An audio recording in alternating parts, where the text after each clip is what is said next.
This is a fake one-sided rivalry. We got Angel Reese taking more shots at Caitlin Clark unnecessarily. You in Indiana having a great time partying. We see all the clips. Why can't you just do your thing? Why can't you just do your thing? Oh, honey, be ready because we're about to see the most embarrassing marketing failure in WNBA history.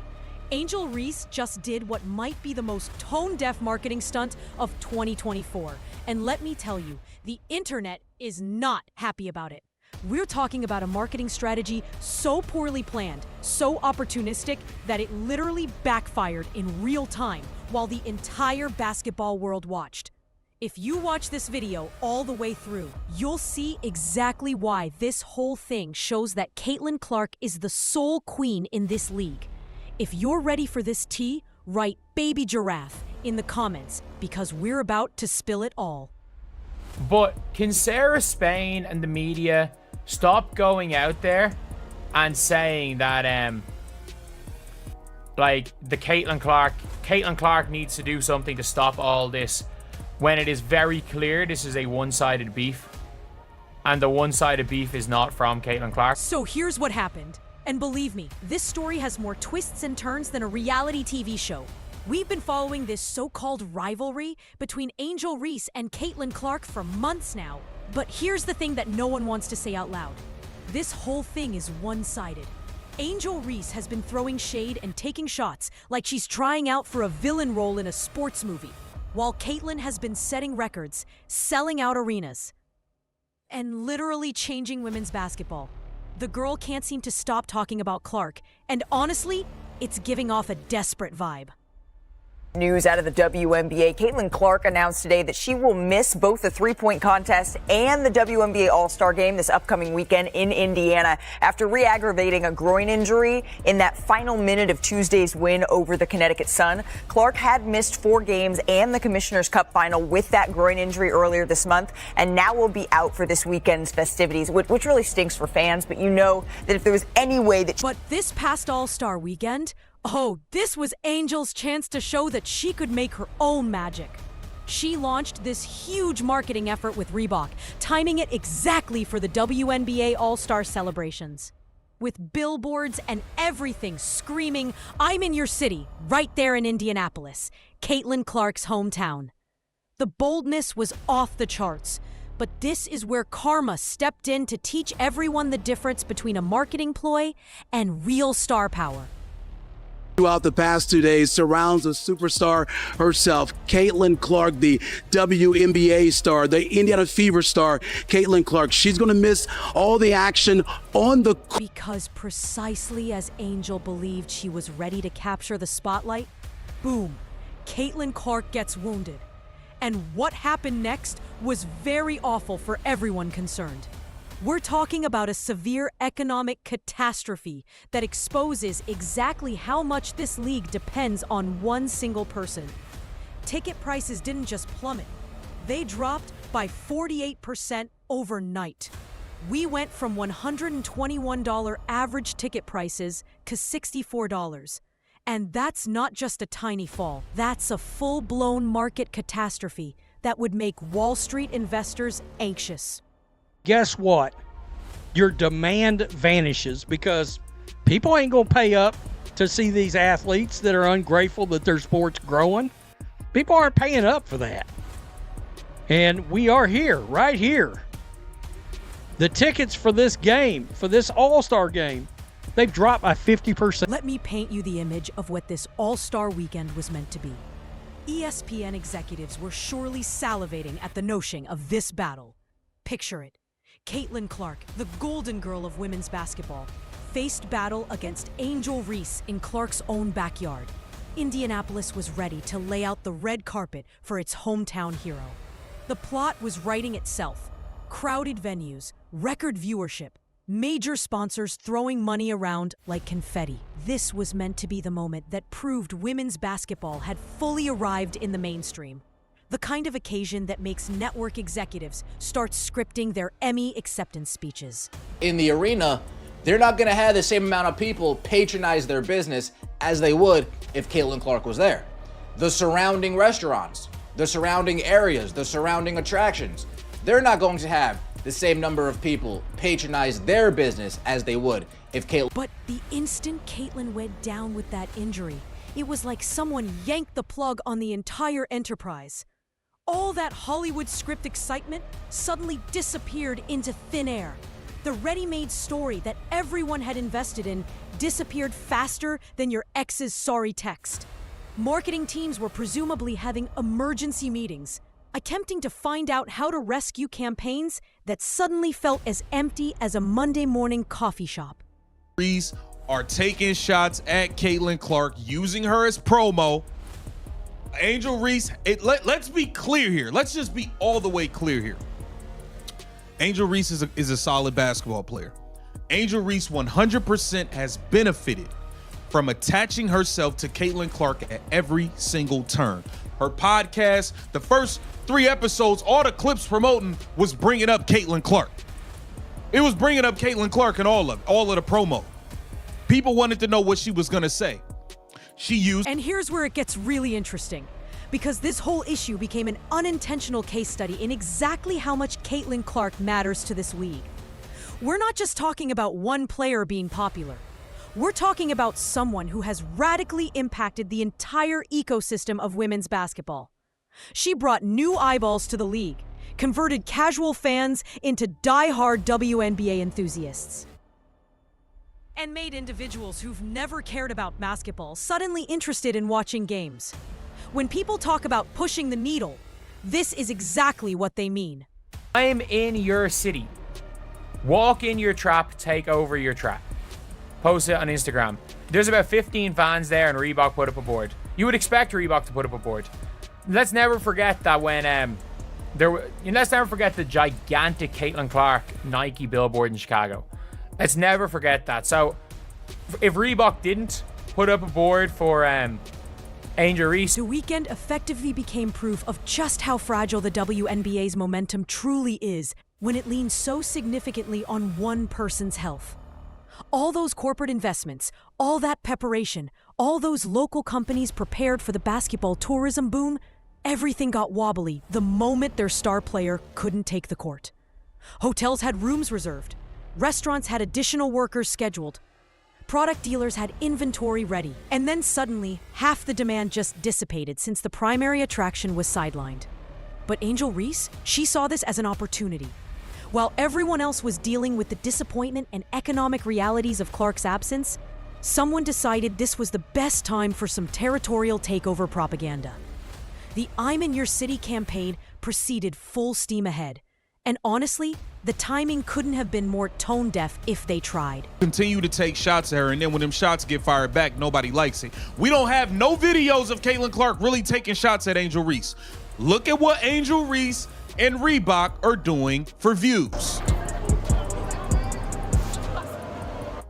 Walk in your trap, take over your trap. This is promo they're doing in Indianapolis, where Caitlyn Clark plays. That is a clear shot.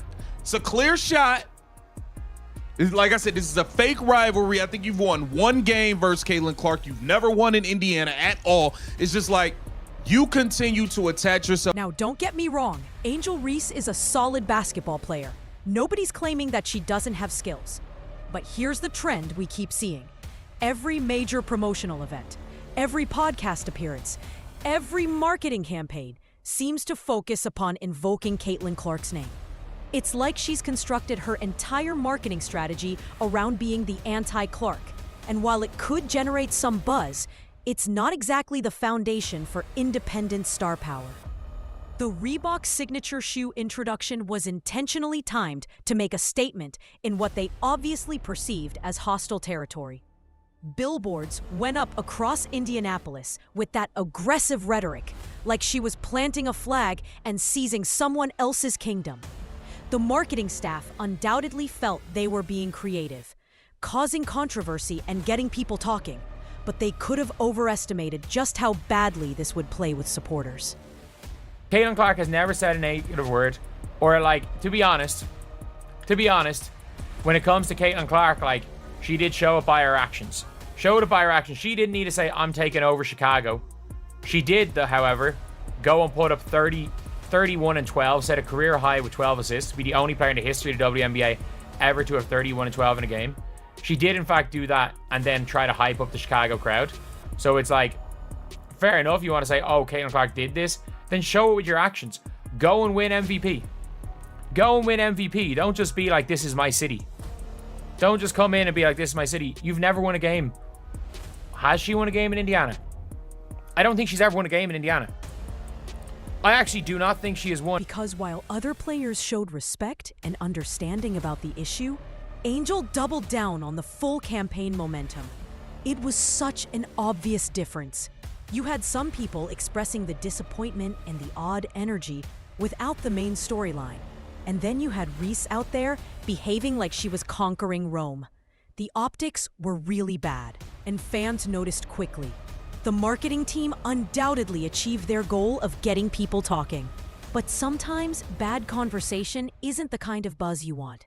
Sure, controversy might convert to financial profit in the short term, but when you're trying to develop an enduring brand in a league that's still growing its fans, upsetting potential supporters might not be the smartest long-term plan. Caitlin Clark at every single turn, and she has benefited. Let's be clear here. Yes, she does receive backlash. She does receive negativity, but she has benefited greatly. She has made millions of dollars off of attaching herself to Caitlin Clark and using her. This whole event demonstrated the difference between competitiveness and opportunism. Real competitiveness arises when both players are on the floor, healthy and ready to combat. What we saw this weekend was someone trying to declare victory when their purported competitor was injured and couldn't even compete. It's like challenging someone to a race and in cheering when they can't run because they're on crutches. And the market response? The numbers don't lie, honey. That 48% ticket price drop wasn't just a statistical blip. It was the market validating exactly what Caitlin Clark represents to this league. When you compare this to other games where Clark has been absent, we've found similar patterns with dips of 47 and 71%. This isn't average athletic impact we're talking about. This is superstar economics, the kind of influence that affects entire industries. And one-sided rivalry. And we've got to say it like it is. Like, we can't say Caitlin needs to do this, Caitlin needs to do that. Let's be real. The only reason this is still a rivalry is because the other side of the rivalry won't stop it. And by the way, it is extremely beneficial for Angel Reese. Corporate sponsors who had planned significant activations were suddenly scrambling. TV networks that had created special coverage packages were faced with much reduced predicted audience. Local companies who had geared up for the basketball tourism boom were left holding merchandise and additional staff with half the expected clients. The ripple effects went much beyond just basketball, demonstrating how much the entire economic environment had grown dependent on one player's drawing power. But here's when the story becomes even more cringeworthy. Exactly in the heart of this economic collapse, exactly when fan feeling was at its lowest point, some players decided this was the perfect time to launch into pay us what you owe us protests. The timing was extremely tone-deaf, seeking more money just when the value proposition had practically fallen by over 50% overnight. Ticket prices. The demand fell off a cliff. And it's not just the on-court product that suffers without number 22, Caitlin Clark. The entire weekend's economic opportunities have felt the fallout. This was conveyed with a July 18th post from NBA Central that wrote, quote, "The get-in price for the WNBA All-Star Game in Indianapolis has dropped 48%. From $121 a ticket to $64 a ticket after the news broke that Caitlin Clark won't be playing." I mean, the tickets lost 50% of its value. These numbers are confirmed by TickPick's website, currently having the All-Star Game's get-in price at $64. In a July 16th article from Front Office Sports, which was posted before Clark announced she'd be sitting out, was $120. Imagine being an investor who watched their investment lose half its worth in a single day, and then having the players convince you that you need to pay them more. It's like your restaurant losing half its customers and then requesting a raise from your employer. The optics were simply horrible, and fans were not having it. Look, there are serious concerns in those CBA negotiations. Travel circumstances, compensation structures, roster sizes, support for moms. These are real issues that demand attention. But the timing of pushing these demands precisely when you've just proved how weak your value proposition is, that's not strategic thinking. That's emotional reaction, and it showed a complete detachment from the business realities. $21 all the way down to just $64 after news broke that Caitlin Clark won't be playing. These are people saying, I'm done. I don't want to watch. Caitlin Clark's not. I bought tickets solely to watch Caitlin Clark in the All-Star game. I made accommodations solely to get to Indiana to watch Caitlin Clark in the All-Star game. She's injured. I have no interest in that anymore. People are selling their tickets so much so they just want off of them. 121, okay. You want it for 100? Oh no, okay. I guess I gotta lower it to 80. Oh, you don't want to buy it for 80? Okay, I guess I'll lower it to 70. You don't want to buy it to 70? I guess I'll lower it to $64. The WNBA is paying attention to these trends, and they're seeing firsthand what Caitlin Clark is worth to this league. Other professional leagues don't often have players continuously moaning about their fan base while also requesting more money from those same people. It's a unique scenario in athletics, and not in a good way. When you're practically biting the hand that feeds you while asking for a bigger meal, don't be surprised when people start doubting whether they want to keep feeding you at all. Social media was incredibly nasty about this disconnect. Fans were pointing out that you can't demand more investment while giving less value, and the pay us what you owe us messaging was particularly tone deaf when coming from a league that just revealed it's dependent on one injured star. Caitlin Clark missed it, the crowd would have been exploding. The crowd would have been exploding. The arena would have been exploding. Oh man, a big miss as far as the WNBA is concerned. But here's the thing about this whole situation. In the long term, this doom and gloom doesn't actually matter for the future of women's basketball. Because when Caitlin Clark comes back healthy, she's going to remind everyone exactly why she's the backbone of this league's progress. The difference between a healthy Clark's impact, record attendance, sold-out arenas, mainstream media coverage, and an injured Clark's impact, 48% crashes and empty... I mean, you're going to mess around, and a large, massive group of fans are going to be like, enough is enough. We've never had to see anything like it in sports, but you don't see these other leagues going around talking crazy about their fan bases all the time, like this league does. It's continuous. They're running their mouth about the people that are paying money to see them. You don't have other jobs where people walk up. You're in a... Seats couldn't be more evident. Angel Reese's marketing efforts without Clark on the court, they dropped flatter than a pancake. All that territorial messaging and billboard campaigning felt like shadow fighting in an empty gym. Fans remained home, the buzz was limited, and the whole event merely showed how much more strong Clark's presence is than anyone else's marketing spent. A bunch of players and coaches of the last few days have complained without being fine-worthy about officiating. I just want to see about your thoughts on if officiating is an issue and how it can be improved. Because clearly there seems to be problems or disconnect between what players and coaches feel. If anything, this weekend undoubtedly made Clark's eventual comeback even more anticipated. When she comes back and starts filling arenas again, it's going to seem like the cavalry arriving to save the day. The economic impact will be immediate and apparent, and all these marketing gimmicks and opportunistic tactics will look even more desperate in comparison. So there you have it. Angel Reese's hilarious All-Star Weekend gambit that failed catastrophically and years now. I know that, no one's ever happy with officiating. All sports deal with it, but we're working hard to make sure we're putting the best product out on the court, and our officiating then follows that. Reminded everyone that there's levels to this game, and Caitlin Clark is playing on an entirely different one.